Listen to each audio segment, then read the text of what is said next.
सभी को मेरा नमस्ते, नमस्कार और कैसे हैं आप सब लोग? उम्मीद करती हूँ कि आप सब लोग बिल्कुल ठीक होंगे, अच्छे होंगे और क्यों ना हो, होने भी चाहिए जो कि बहुत ज़रूरी है, ठीक है?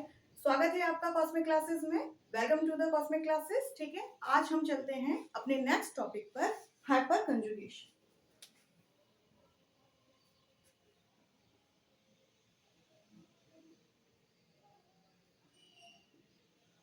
ठीक है? हाइपर कंजुगेशन क्या होता है? हाइपर कंजुगेशन किस किस चीजों में हाइपर कंजुगेशन को पाया जाता है और क्या इसकी कंडीशंस हैं? ठीक, अब देखो सबसे पहली बात है हाइपर कंजुगेशन खुद में ही अपने आप में एक स्पेशल कैटेगरी है, खुद में ही इंपॉर्टेंट है। देखने में कैसा लगता है? ये रेजोनेंस की तरह लगता है। जिस तरह से रेजोनेंस होता है उसमें भी बिल्कुल ऐसे ही कुछ कुछ फीचर्स आते हैं। ठीक, अच्छा, अब सबसे इंपॉर्टेंट बात ये है कि कहाँ किस में पाया जाएगा? हम इसको हाइपर कंजुगेशन फिनोमेना किस में होगा? तो ये होंगे सबसे पहले कार्बोकैटाइन में। ठीक है, कार्बोकैटाइन मतलब कार्बन पे पॉजिटिव आयन प्रेजेंट हो रहा है।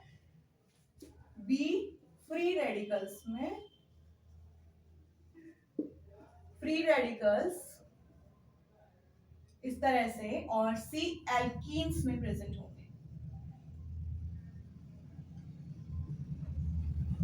मतलब double bond unsaturated compound alkene में ये प्रेजेंट होगा। सबसे पहली इंपॉर्टेंट कंडीशन क्या है हाइपर कंजुगेशन की कि किस किस में प्रेजेंट होंगे भाई, कहाँ पाया जाएगा, कहाँ है इसका वो हमें असर देखने को मिलेगा। Hyper conjugation number one carbocation होना चाहिए, पहली कंडीशन, मतलब इसी इसमें आ रहा है ये फ्री रेडिकल्स में और एल्कीन्स में होना चाहिए। दूसरी इंपॉर्टेंट कंडीशन इसकी ये है कि अल्फा हाइड्रोजन एटम्स प्रेजेंट होनी चाहिए।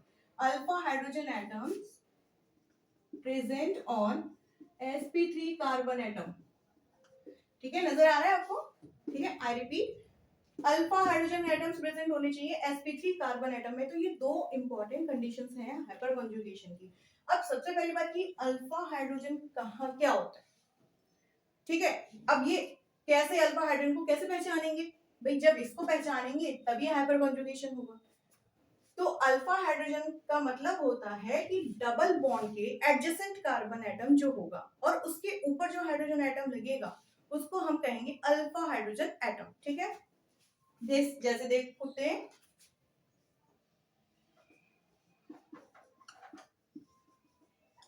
ये हमारा क्या है? प्रोपीन है। अब इस पे देखिए आप, ये क्या है हमारा? डबल बॉन्ड है। हमने क्या कहा था कि कहाँ पाया जाता है ये? एल्कीन्स में, फ्री रेडिकल्स और कार्बोकैटाइन में। तो अब इसके पास वाला एडजेसेंट साइड वाला जो कार्बन एटम है इसको हम क्या कहेंगे? Alpha carbon. क्या कहेंगे? Alpha carbon. और जब इससे जुड़ा हुआ हाइड्रोजन है तो इसको हम कहेंगे अल्फा हाइड्रोजन। इसके बाद वाला कार्बन है तो वो बीटा कार्बन, और ये बीटा हाइड्रोजन। अगर और भी ज्यादा लंबा कार्बन है तो गामा कार्बन और गामा हाइड्रोजन। तो अब ये है, तो ये क्या हो गया हमारा? Alpha hydrogen. मतलब हमने क्या कहा था? अल्फा हाइड्रोजन कहाँ प्रेजेंट होता है? एटम्स sp3 कार्बन एटम पे जो sp3 हाइब्रिडाइज्ड है जो कि एडजेसेंट है डबल बॉन्ड के। डबल बॉन्ड के साइड वाला कार्बन उसके ऊपर जो हाइड्रोजन अटैच्ड है वो कहलाएगा हमारा हाइड्रोजन, अल्फा हाइड्रोजन एटम।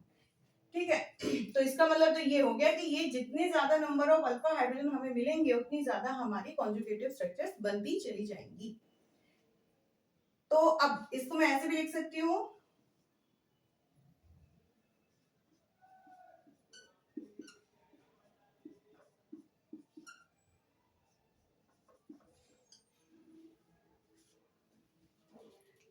तो अब इस पे हमारा कितना है alpha hydrogen atom? One alpha hydrogen atom हमारे पास इसका दिख रहा है। ठीक है, तो ये हो गया हमारा number of alpha hydrogen atom equal to one. ठीक, अच्छा, अब इस ये डेफिनेशन में लिख लो। मान लो पेपर में आ गया तो आप क्या लिखोगे, कैसे लिखोगे? तो डेफिनेशन तो बहुत जरूरी है। तो आप लिखिए when a CH bond when a CH bond is attached to unsaturated system or benzene ring, the sigma electrons of the CH bond interact with the double bond of unsaturated system and this interaction is known as hyper conjugation, और इसी interaction को हम hyper conjugation कहते हैं।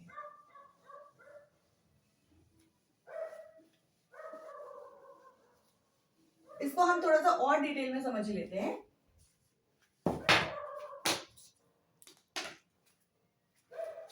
जैसे हमने propane का लिया,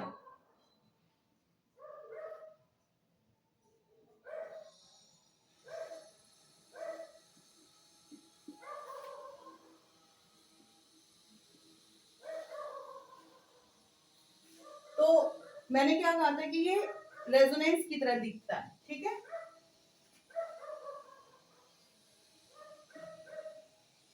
तो अब क्या हुआ कि पार्शियल सिग्मा, वो पार्शियल जो होता कॉन्जुगेशन स्टार्ट होगा between the sigma bond and the double bond. तो अब ये क्या होगा, इस तरह से ये मूव करेगा।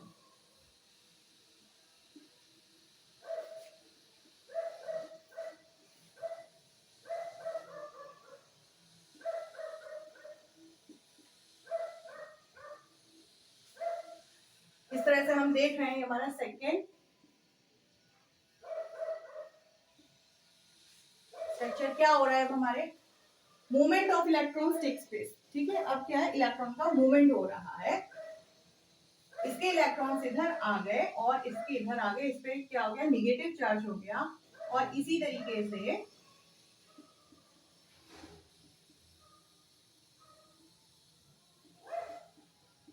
ये चेन जो है चलती रहेगी। सेकेंड, थर्ड, बिल्कुल रेजोनेंस की तरह ही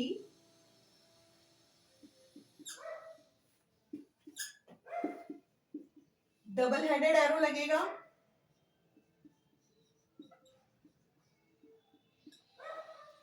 ठीक है। अगर इसमें हम और क्या देख रहे हैं, एंड ये फोर्थ रोमन नंबर्स के साथ साथ बिल्कुल रेजोनेंस की तरह इसमें डबल हेडेड एरो लगेगा, ठीक है। अब हुआ क्या है, हम एक चीज में क्या नजर आ रही है हमें कि इसमें देखो कोई बॉन्ड तो है नहीं है between C and H atom in every steps. कोई बॉन्ड है यहाँ यहाँ यहाँ यहाँ, ठीक है। इसकी वजह से इसका जो अदर नेम है, इसको क्या कहते हैं, नो बॉन्ड रेजोनेंस। क्या कहते हैं इसे हम, नो बॉन्ड रेजोनेंस भी इसे कहते हैं। अच्छा, ये सब क्या है, प्रोटीन के कंट्रीब्यूटिंग स्ट्रक्चर्स, क्या कहते हैं हम इसे, ये 1 2 3 4 ये क्या हो गए इसके कंट्रीब्यूटिंग स्ट्रक्चर और हाइपर कंजुगेटिव स्ट्रक्चर्स कहते हैं हम इसे, ठीक। तो जैसे मैंने पहले बोला था, नंबर जितने ज्यादा अल्फा हाइड्रोजन के होंगे उतनी ही ज्यादा हाइपर कंजुगेटिव स्ट्रक्चर्स बनेंगे। और एग्जांपल्स लेते हैं हम, ध्यान दीजिएगा।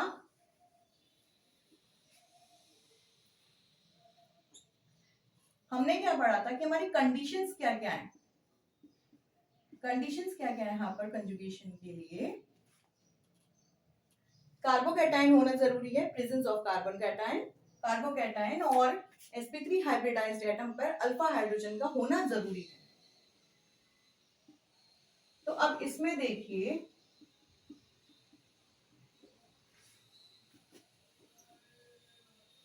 क्या इसमें हाइपर कंजुगेशन होगा,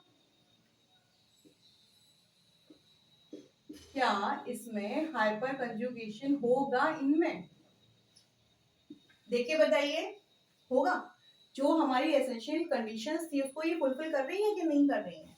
भाई कार्बोकैटायन होने चाहिए, तो कार्बोकैटायन वाली तो कंडीशन पूरी हो रही है, ठीक है। अब अल्फा हाइड्रोजन भी होना जरूरी है, मतलब hydrogen should be attached at the sp3 carbon atom. तो देखो वो भी पूरी हो रही है, ठीक।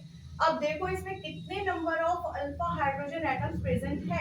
अगर क्वेश्चन इस तरह से भी आ सकता है कि find the total number of hydrogen atoms present in each carbocation. Carbocation तो हमें नजर आ रहा है, ठीक है। अब ये देखिए आपके पास ये रहा अपना मेन ग्रुप सी, कार्बोकैटायन तो प्रेजेंट है, इसके पास 1 2 3 कार्बन एटम्स प्रेजेंट है। तो ये सारे तीनों क्या हो गए भाई, एक ही कार्बन से अटैच है, तो अल्फा कार्बन एटम और उससे जुड़ा हुआ हाइड्रोजन अल्फा हाइड्रोजन एटम, ठीक। तो ये तीन, ये तीन, ये तीन, तो कितने हो गए, 9 अल्फा हाइड्रोजन एटम अब बिल्कुल इसी तरीके से इस पे आ जाइए आप, ध्यान से देखिए इस पे कितने, इसी कार्बन कार्बोकैटायन के कार्बन पे 2 कार्बन अटैच हुए हैं और उनके साथ में ये 3-3 हाइड्रोजन और अटैच्ड हैं। ठीक, तो 3-3 हाइड्रोजन और अटैच्ड हैं, इसमें तो है नहीं है कार्बन, तो ये तो है नहीं है, इसको हम अलग कर देंगे तो कितने हो गए 6 अल्फा हाइड्रोजन एटम। अब इस पे आ जाए, इस पे कितने, भाई एक ही कार्बन एटम अटैच्ड है इसके पास, और उसके जो कि खुद के पास कितने हाइड्रोजन है 3, तो इसके पास कितने अल्फा हाइड्रोजन हो गए 3 alpha hydrogen atom.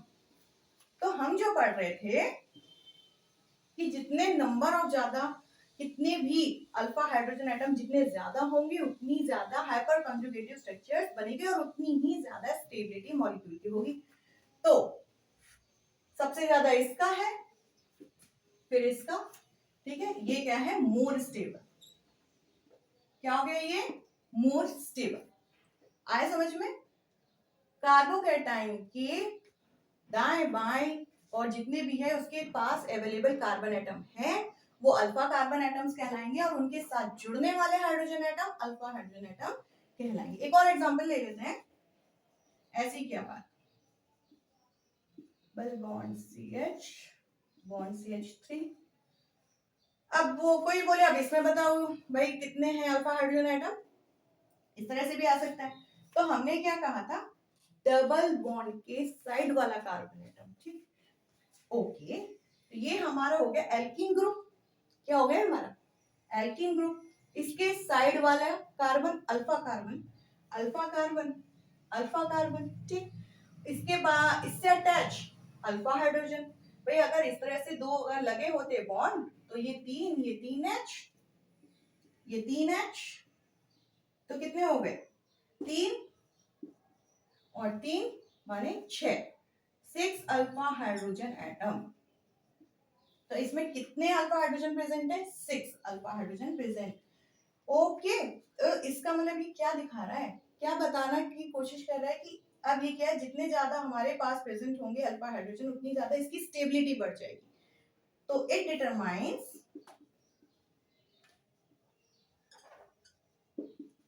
The stability of the molecule. क्या बता रहा है आपको ये, स्टेबिलिटी ऑफ द मॉलिक्यूल बता रहा है, ठीक है। इतना आगे समझ में, तो फिर हम आगे चलते हैं अपने नेक्स्ट टॉपिक पर। कंफ्यूजन मत रहना, जो भी कोई प्रॉब्लम होगी तो बिल्कुल पूछ लीजिएगा, आगे बढ़ना है लेकिन अपना पीछे का क्लियर करते हुए आगे बढ़ना है। तो आगे हम नेक्स्ट लेंगे types of bond fission.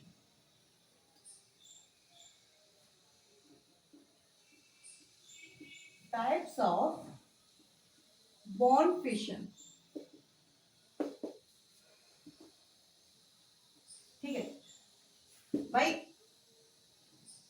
Bond fission आगे बढ़ने से पहले 2-3 चीजें जो बेसिकली हैं उसे क्लियर कर दो पहले, ठीक है। जैसे कि हमारा अगर हम टर्म्स लेंगे तो पहले क्लियर होना चाहिए कि हम आगे इसमें बोल क्या रहे हैं, इसका मतलब क्या हुआ। ऑर्गेनिक में हर बिल्कुल रिएक्टेंट प्रोडक्ट ऐसे हम डायरेक्टली इसको नहीं बोलेंगे, तो हम सबसे पहला जो टर्म है वो है सबस्ट्रेट। इसको पढ़ने से पहले ये चीज थोड़ा सा क्लियर हो जाए। अटैकिंग रिएजेंट,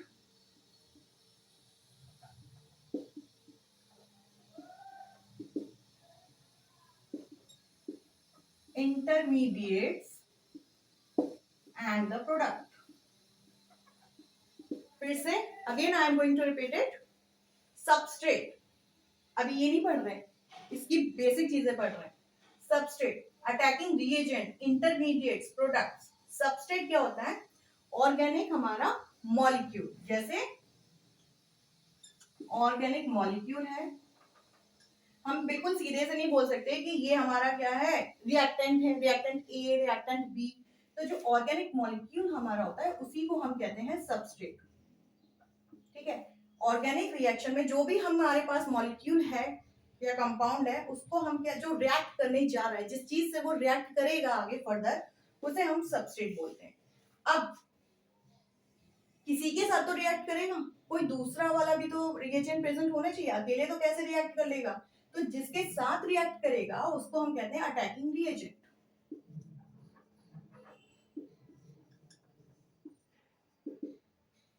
या फिर हम इसको कह सकते हैं रिएक्टिव एजेंट। जिसके साथ रिएक्शन होगी उसको कहेंगे अटैकिंग रिएजेंट। अच्छा, बीच में कभी ऑर्गेनिक में तो ऐसा होता ही रहता है, इंटरमीडिएट्स बनते हैं थोड़ी देर के लिए, कुछ भी हो सकता है, फ्री रेडिकल्स बन सकते हैं, कार्बोकैटायंस बन सकते हैं, कार्बो एनाइंस बन सकते हैं, ठीक है, तो वो कहलाएंगे हमारे इंटरमीडिएट्स। एंड फाइनली हमारे पास आ जाएगा प्रोडक्ट।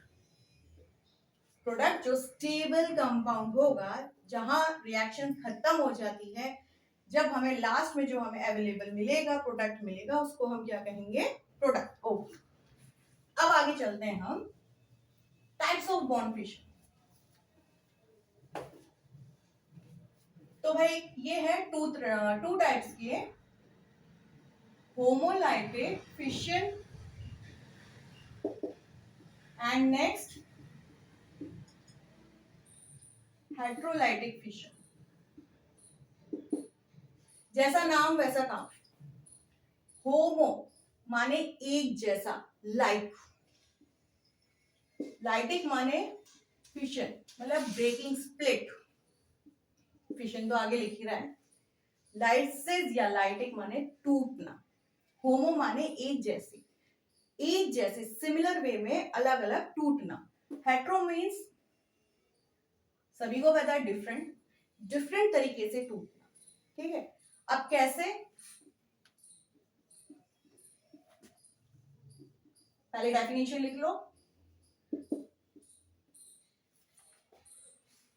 क्योंकि डेफिनेशन नहीं लिखी तो एग्जाम में तो भैया डेफिनेशन लिखनी पड़ेगी एग्जाम्पल्स के साथ साथ। तो लिखो, in homolytic fission if the cleavage of bond if the cleavage of bond takes place in such a way that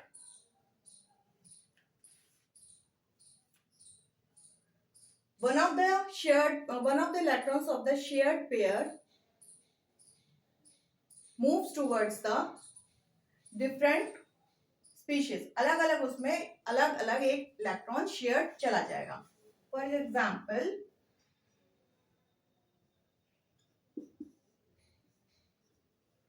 ये हमारा कोई भी मॉलिक्यूल है, अब इसमें क्या होना है, होमोलाइटिक फिशन होना है, ठीक है।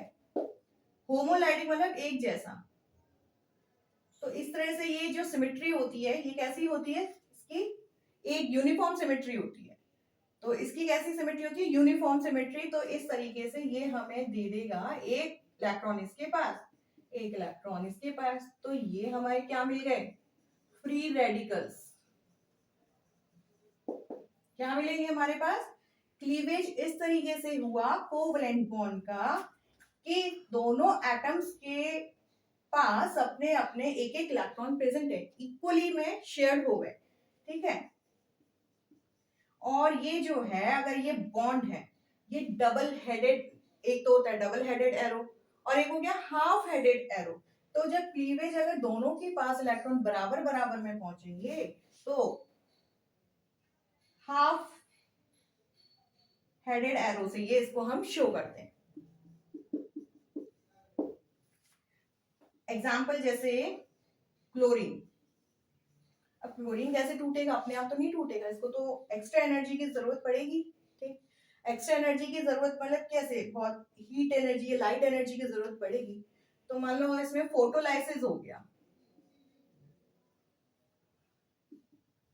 और टूटने की घड़ी आई, तो ये इस तरह से स्प्लिट हो जाएंगे क्लोरीन फ्री रेडिकल्स के रूप में, ठीक है।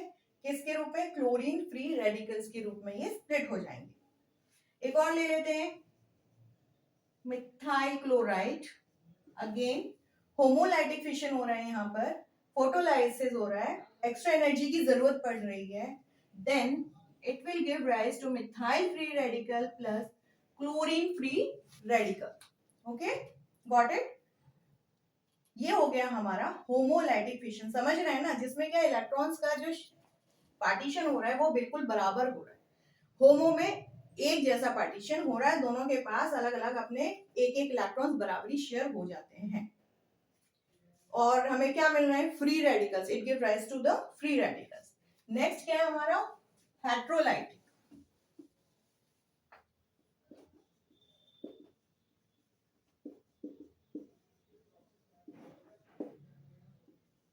ये तो भाई अनसिमेट्रिकल होता है,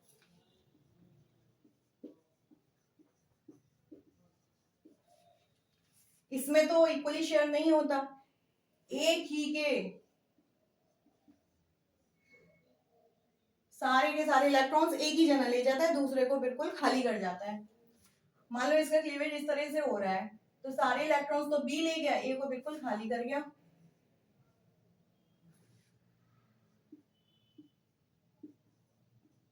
तो हमें क्या मिल रहा है, कैटाइन और एक एनाइन मिल रहा है, तो ये हमारा कहलाएगा carbocation. It give rise to the carbocation and कार्बोएनाइन।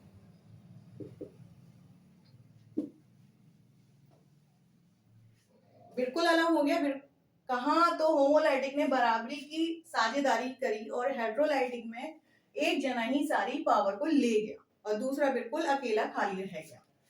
तो इसका जो बेस्ट एग्जांपल है ये क्या है आपका, मिथाइल फ्लोराइड। क्या है ये, मिथाइल फ्लोराइड। भाई फ्लोराइड को देखते ही लग रहा है कि सारा इतना जबरदस्त इलेक्ट्रोनेगेटिव एटम है, सारा खींच के अपनी तरफ ले जाएगा। इसका क्लीवेज इस तरह से होगा तो क्या होगा,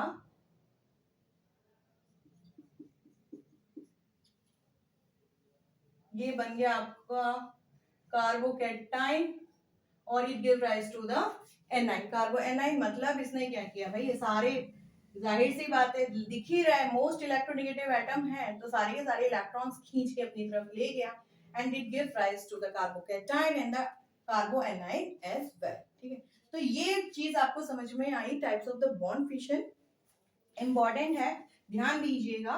और आगे हम इसके कंटिन्यू करेंगे, कॉस्मिक क्लासेस से जुड़े रहिएगा। Okay, thank you.